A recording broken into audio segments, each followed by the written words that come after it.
Welcome to Healing Generations, a podcast creating a dialogue uplifting the importance of healing, strengthening, and supporting our communities, and that addresses the disparities and inequities in communities of color.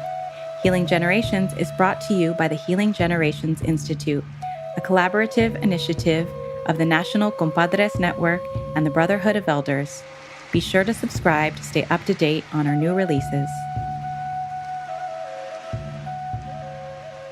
Welcome to the Healing Generation podcast. My name is Ariel Jimenez, and I will be one of your hosts for the youth segment of this portion. Today, I'm excited because we're sharing space with Erick de la Rosa. For those that heard last episode, you know that we were looking forward to hearing his story. So Erick, I want to start by saying that we're proud of you and that we're excited that the listeners get to hear your journey. But before we do, let me pass it over to Alejandro Osuna, who for the last couple of years has been an amazing co-host for this segment. AB, I pass it to you. You hype me up too much. Thank you, Ariel. My name is Alejandro Osuna. I'm one of the co-hosts for the youth portion of the Healing Generations podcast. It's always fun doing ones with people that we know personally. So I'm excited, to get to hear another side of Erick, get to hear more about your story. But you know how we do things. We always start off with a little conocimiento. Who are you? Who do you represent? Who is Erick de la Rosa? Anything that you want to share? I'll start out with my name. So my name is Erick de la Rosa Aguilera. I'm 19 years old right now. I'm son to Margarita Aguilera and Erick de la Rosa. One thing about me is I like to represent my culture. I'm Mexican. Both my parents are from Michoacan, a small little town, La Piedad. So I think that's one major thing about me. I like to represent my culture. La Piedad, Michoacan, representing. All right, I appreciate Always. My family's from Briseña, Michoacan, so I got love there. Okay.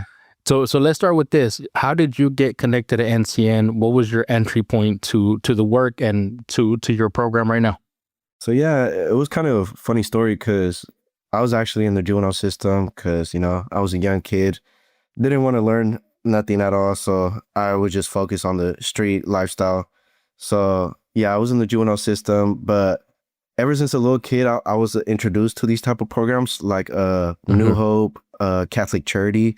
I was more involved in Catholic Charity. So that's where I kind of got my connection with these type of programs. So talking with my probation officer, as I was getting closer to my release, she was like, what type of job would you like to get connected to? Like, we can get you guys connected. Like, because me and then another peer were going to get released the same week.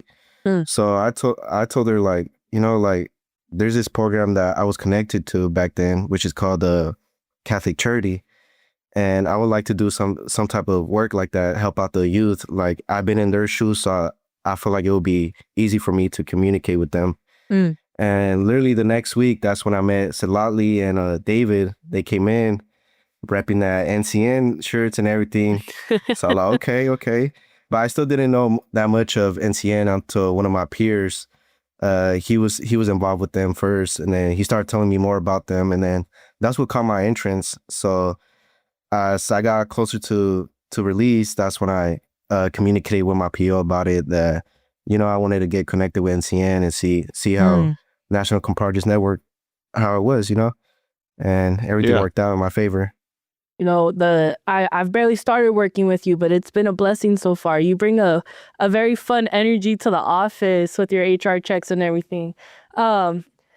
I want to ask you more about specifically the program you're a part of, the Adelante program. For people who may not know what that is, do you mind going a little bit more in depth about that?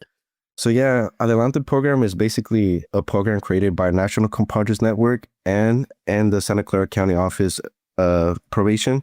And it's basically to help the youth who are barely getting out of the juvenile system get back in their feet, help them get back right on the track, So I was one of those juveniles that, wanted to get back in my feet, learn from my mistakes, and they connected me to David and Celali, which they were a part of the Adelante program. So basically it's a 12-month program, which in those 12 months, we get to cover 4 stages, which covers a little bit of value that supports our physical, emotional, mental, and spiritual well-being. So yeah, throughout these months with the Adelante program, we have covered those stages. And yeah, it's been an honor to be with my peers and experience those type of trainings, especially with David and Celali. They explain well those trainings, and I have learned a lot with them. So it's an honor to, be a part of those stages. Yeah, you're definitely in good hands between David and Citlali, man. They balance each other out, and those circles are beautiful. And I would say that we're honored to have you, man. So I'm glad that you decided to choose us, and I'm glad that we're joining you on this journey. But one of the things that I love that, Maestro Jerry always mentions is that before you arrived, you already had a story. You were already connected to people. You already had circles. We're just blessed to be able to add to that. So tell me a little bit about how was your upbringing? Like, how did it feel growing up in San Jose? What was that story like for you? Upbringing, it was kind of tough for me. My mom trying to fit in that dad figure since my dad left at an early age. So, it was me and my sister and her, trying to fill in that love that me and my sister needed. And, my mom tried her best, but, obviously the bills got to get paid. So she would have to work 2 jobs. So one at day and one at night. So it was kind of difficult. So I'll say in that part, it was kind of difficult for me getting that love from her. And I know it was intentional that she couldn't give me that love, but it was hard for me to get from that. So that's when I kind of started getting into the street lifestyle. And that's where I kind of wanted the love. That's where I seen the love. And I just started getting deeper and deeper. Like, for me, the reason why I got into the street lifestyle is because I needed some type of support in the ways I wanted to be, So that's how I got the love. And, it was kind of rough in San Jose, especially in San Jose, like, there's a lot going on. It's a big city, so you never know what's going on, Yeah. 100%, man. I think what you were touching base on of getting that love from the street lifestyle is kind of where it even stemmed from to beginning. It was a sense of people making a community between each other to protect their communities. And then it went haywire a little bit into it, it became political in a sense. Yes. I really appreciate you sharing your story with us. You touched base a while earlier about the trainings you've been a part of. And you're one out of, I want to say, 35, 40 people that got to be a part of our very first advanced Hova Noble training. How was that like for you? First of all, how was it when you were told you're going to get to go? And secondly, like, do you have a favorite memory? Do you have a favorite experience from it? At first, I'm the one that makes all the training. I gather up all the supplies. So I knew this was a big deal because it was obviously advanced Hova Noble. But and then I was seeing everybody going, Edgar, Ariel. I was like, damn, like, I wish I was with them, And then I just went home kind of sad, kind of bummed out. I was like, damn, it's okay. Soon I'll be in those trainings. Then luckily, I don't know, my ancestors heard me, and then Mario gave me that text, like, he like, hey, man, like, you want to come join the Hova Noble training? And I ain't gonna lie, I haven't told nobody, but once I seen that text, I started damn near jumping up and down once I heard the news. So I was very excited to experience that with my peers. And yeah, one of my favorite memories there is just like having fun with those people, like that community was a stronghold community. And like, I felt like even though I didn't know them, they're like strangers to me. They felt like family to me in a way because we all connected through emotions, and it was a good experience for me, like being able to help out one another. Like, it was a cool experience, like coming from the juvenile system and going to that was a big change. So at first, like, I ain't gonna lie, I was kind of nervous because like I haven't been in a big environment like that. But knowing my peers that were there to support me, like, I feel more comfortable. So I feel like that was a cool experience. I was happy, and I definitely think your ancestors heard you. So your prayers were answered, and when we heard that you were coming, we're like, hell yeah. Like, he not only would he benefit from being there, but I think he also deserves to be there. Like, you put in work, like from the gifts that everybody got at night to prepping the materials for the teachings. You did that. And, we often give credit to the people that are back home, right? We want to thank Myra. We want to thank Eric. We want to thank Danny for making all this possible. But then to be able to include you in that and see you grow within it was beautiful at a different level.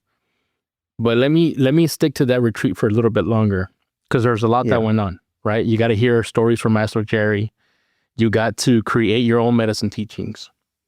You got to sit in circle, and you got to sit in the sweat lodge. Was there a specific moment or teaching that connected with you that you want to carry for years to come? I wouldn't say it is necessarily a teaching, but the sweat launch was something that really, really like touched my heart in a way. Cause once I was in that sweat, I just felt like it was just me. Even though there was like 10 other people in that sweat launch, I just felt like it was me alone, like rethinking of my mistakes. Like I feel that was a comfortable space of me to like rethink of the mistakes I had made and how the person I became. So I feel like that was one of the most important moments in that training for me. Like, you know, I don't know. It's just I never been in an environment in the sweat where I have felt honored to be living, you know? So that really touched my heart being in that sweat, like, it meant a lot to be around those people that I love and, you know, experience that moment. And you lasted all 5 rounds. That's not something that's easy. Let me just put that out there now. There's a lot of people who've been sweating their whole lives and they can't even last 5 rounds. It's supposed to be 4. So I remember you guys came back and they were like, Erick lasted all 5 rounds. And I was like, oh, someone get him a Gatorade. You for sure were dehydrated after that. Oh, yeah. Going in more about the retreat, because it basically was a retreat, there was a lot of laughs. And, you know, I always like talking about how laughter is healing. Is there a moment in your head where you're like, every time you think about it, like it makes you laugh? Definitely for me, it was definitely when me, Natalie, and Edgar were all gathering up the gifts. Because some days we were gather up at night once all the people would go back to the rooms. We would all gather up to, you know, make the gifts and everything. And then it was funny to me because every day it was arguments, but it was like funny arguments between Edgar and Natalie. And then me and Kaylin would just be laughing, looking at them, like arguing about the smallest things. And it was a funny moment, you know, to experience that with them. So yeah. Yeah, y'all bicker like relatives, like brother and sister, brother and brother. Yeah, like definitely. Y'all remind me of me and my siblings. AB, real quick though, my funniest moment involved Erick, because for the people that are listening that weren't there, this dude was our crocodile Dundee. Like he caught a snake. He was like, "Oh, look what I found," and it's like a lizard, and he like the animals just called to him. But I remember one of the nights laying in bed, and the walls are thin, and I'm just chilling, and all I hear is Erick's voice saying, "Oh no, don't worry. We found our NCN office pet, but they don't know it yet." So I'm laying down in bed, my eyes are closed, and I'm like, yeah, that's a tomorrow problem. Like tomorrow I'll wake up and find out what pet we're bringing back to the office. But going, you know, the sweat lodge is always a beautiful experience for everybody in different ways, right? Creating teachings are really get you thinking about your own journey. Like even you're talking about being in the sweat and thinking about your mistakes. And sometimes that's the intent, right? Like how do we reflect? How do we learn? But also how do we let go? So thinking about your transition out of the system and back to society, what have you learned in your journey since you've been out? Because a lot of us don't know the feeling of not having your freedom, the feeling of being locked up, and then the feeling of transitioning back home. So is there some lessons that maybe you've learned or some things that you're grateful for now in that transition back home?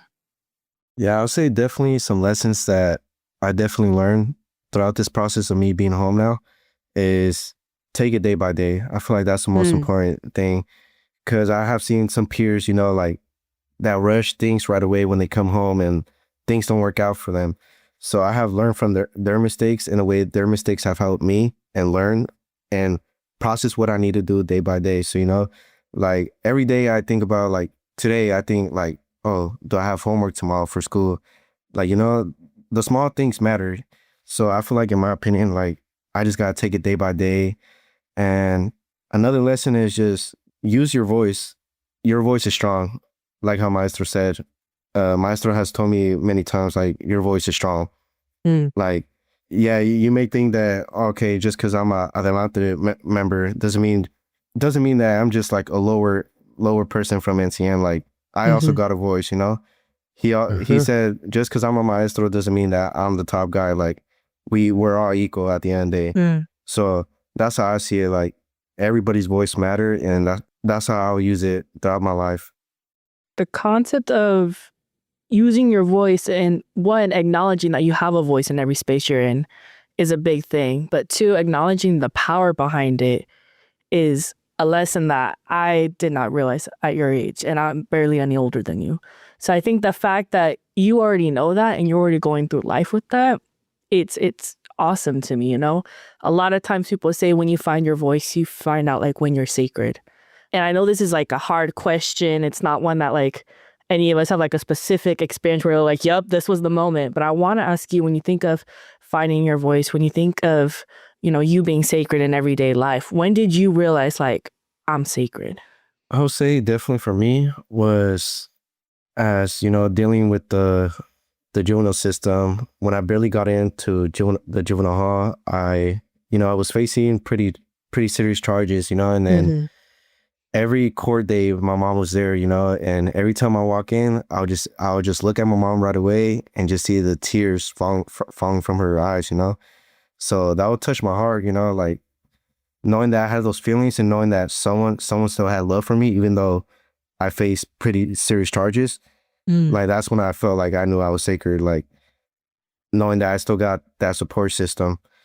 And, that really opened my eyes in a lot of ways. Just, see my mom there, like her just seeing her little son, how she always how she always tells me, you're my son no matter what. Like, whatever you do, you're gonna be my son at the end of the day. And then that's what touched my heart, like knowing that she has my support and knowing that there's feelings there, love and everything. So that was the moment I realized. I feel that. And I mean, I'll be real. That touched my heart, man. Because I think people don't realize while you're in those courts, you feel like everybody's eyes are on you. And you feel like everybody is judging you for what they're about to read off as your charges. And it feels like a spotlight is on you and you feel like shit. But when you look back and you see your mom there, it's a sense of relief, but it's also that knife turning a little bit more in your heart too. So it's like a confusing feeling. So even as you were speaking right now, like I'm trying to catch my words because I ain't gonna lie, I was about to cry because I could feel that. And I could feel that sacredness, but I could also feel that pain. But it's a real thing when you come back home and those people have been praying for you to come back home. So I appreciate that. Thinking apart from your mom though, is there anybody else that has walked with you in your journey that you want to lift up? Because even when we feel alone, we ain't really alone. There's someone praying for us. There's someone thinking about us. Even when you said right now, man, my ancestors heard me and they wanted to send me to that retreat. Yeah. Who do you want to lift up in your journey that has rocked with you throughout all of your journey?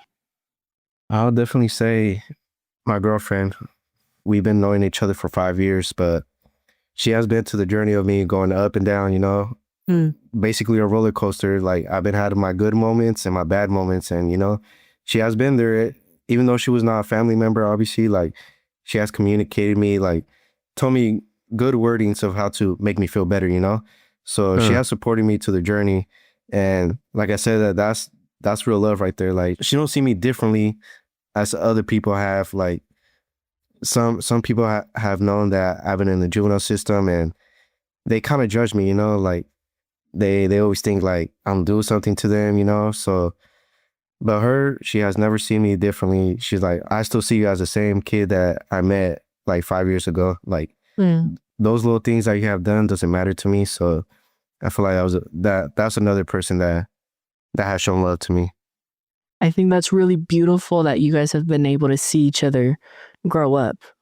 I feel like when people think of like young love, they throw it away. They're like, nah, it's a phase. It'll go through it. And they're like, see, all young couples fight, all young couples cheat, this and that. But the fact that you're able to lift her up in such a beautiful way right now is inspiring. I appreciate you sharing that. When we talk about your future, I could understand the intimidation that comes with that. You know, we just finished talking about living every day, day by day. And now I'm like, all right, I got a question about what's going to happen in the next 10 years for you. But my question for you is, when you see yourself in 10 years, what is one, a goal you have for yourself that you would like to see yourself have finished within those 10 years? And two, what version of Erick is showing up in 10 years? What are you aspiring to be? One of my main goals in those 10 years is definitely major in psychology, because I feel like I have a connection in that major. And I hope in those 10 years, I get to be a therapist for the youth. Like, I get to talk to them about the street life and what's the good and bad about the street life. And I just want to show them my mistakes so they can learn from it. And that's definitely my number one goal. Like, just lower down the crime here in San Jose. Like, I hope I can stay here in San Jose, be a therapist for the youth, and, you know, just help them out in the needs they need. And, you know, I see myself as a person still growing, because no matter what age you are, you can be 70, 60, and, you know, you still haven't fully grown. Like, you still don't know a lot of stuff. And I still see myself learning from others. And I know there was a second question, right? So in 10 years, what version of Erick is showing up? How would you describe yourself in 10 years, besides being a therapist? I'll definitely see myself as a businessman. My whole family is into, like, business, you know? They want the money and they'll work hard for it. So I definitely see myself doing that, like trying to invest in certain stuff and, you know, trying to make the money to make it out, you know? Yeah. You're going to be the CEO of NCN. He's going to be the director of HR. Because for the people that don't know, here at the San Jose office, I'll be doing my work on my computer and Erick will pop in every once in a while. I'll be like, HR check, everybody doing their job. so I know he's going to be doing good. Yeah. You know, I want to bring us back a little bit. You mentioned someone in your journey, your girlfriend. And I also know that you guys are starting a new journey together. So I want to say first, congratulations. I know you're a father-to-be. And you're expecting a beautiful little daughter on the way soon. But I want to ask you something that we talk about Circle, right? We talk about planting seeds and building for the future. Is there specifically a future that you see for your future baby girl? I definitely want to see a positive environment for my daughter, you know? Like, I hope she never gets to see the things I have seen around my community. I hope she gets to see positivity, you know, communities helping other communities. Like, I hope she sees that, like, you know, this lifestyle is not hard, you know, like, you can make it out. And I just hope she can see that you got to work for the stuff that you want. It's not easy. And, you know, I just hope that she just sees a community that shows her love as well. And that's definitely the most important stuff that I hope I get to see her experience, you know, just love, help, and care. It takes a village, man. So I'm really, again, what Ariel said, congratulations. That's very exciting. When it comes to navigating the world of parenthood, even now, before she's here, I want to ask you, when you went through Circle, when you went through the teachings and stuff, and you found out you were going to be a father, was there a teaching that came into your mind where you're like, I'm going to use this in my parenthood journey? Definitely would be the male versus man. That really taught me a different point of view of male versus man. Obviously, like, obviously male's the gender male, but what do you need to do to be considered a man? And in my opinion, I see it as, for me, I had to put money in the table for my family. I had to work hard, show them I'm a hard worker, and I can't show them negative stuff. Obviously, like, I don't think a man should be showing negative stuff towards their family. Another thing is, you know, making sure the family is okay, you know? Yeah, I feel like those are the three major things that I learned from that teaching. And I can use those skills towards my parenthood. Obviously, now that I have a daughter on the way, like, now I get to know how to be a man for my family. And, you know, those teachings are going to help you a long way. But I also know it's scary thinking about, like, oh, these little ones are going to come and that's going to be life. So I know there's also a lot of fear, and it could also be paralyzing. But also, like, parenthood could be happy and joyful Is there something that you're looking forward to in terms of parenthood, like the fun, the playful side of things? Yeah, definitely.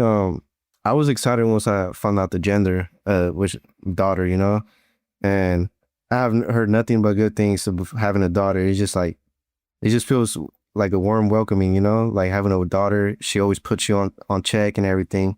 And I've heard that from many people. Like Mario said, they always put you on check, and so my mom too. She has two daughters, and they always be putting her on check to make sure she's doing good. So yeah.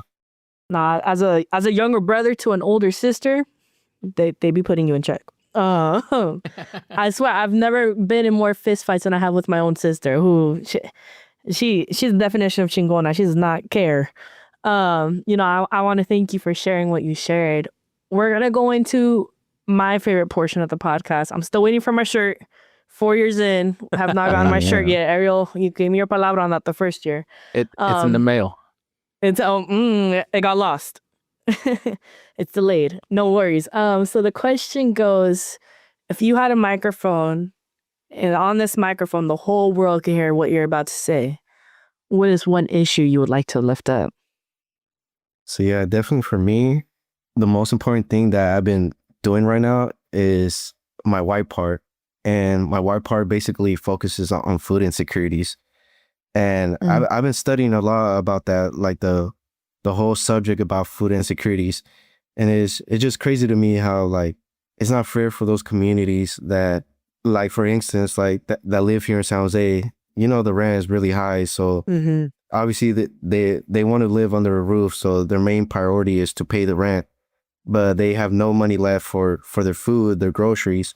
So one thing about that is that I want to figure a way out to help those communities who are suffering with food insecurities. Like, how can we help them gather up food for the communities? Like, what is one way that they can buy their groceries and the rent here in the Bay Area? So I would definitely talk about that subject if I had a mic. That's real. Even me and my coworkers were having this conversation the other day where, like, even eating healthy is expensive. Yeah. Like, I could go to McDonald's right now and get a meal for $5 that's going to feed me for the night. I cannot go to the grocery store and get me all the ingredients I need to make me spaghetti for $5 right now, So it's crazy how even, like, wealth shows up in basic human necessities. So I want to, we haven't gotten that one. So that's a really, really good issue that you want to lift up. I want to listen to your why part once you guys are done with it. I'll pass the palabra to Ariel, who's going to be, kind of getting us to the end here. But I just want to say that real quick. Yeah, no, and I think that's important, right? Because I don't think a lot of people acknowledge that, like, a lot of Black and brown folks and, API indigenous relatives suffer from, like, obesity, even though we had food shortage. So, like, people are confused by that. But it's like the access to food that we have is not the healthiest food. So when you talk about land justice, being able to grow your own foods, things that are not processed, things that are not meant for your body. Like, me and my partner are going through that journey right now where we're cutting out carbs because it's so much easier to go down the street, like AB said, go through a drive-through, than it is to be able to afford meals that you can cook that are healthy. So, like, I feel bad for AB. I just stunk up our office because I was eating hard-boiled eggs and shrimp. So, but, you're trying to put something healthy in your body, and we're just not taught that because we've been in survival. So, and I think the more that we teach that to the younger generation, the better that they can live. So thinking about that next generation, I know we've had conversations off the mic where I see the passion that you have for that next generation. I see the impact that you want to do.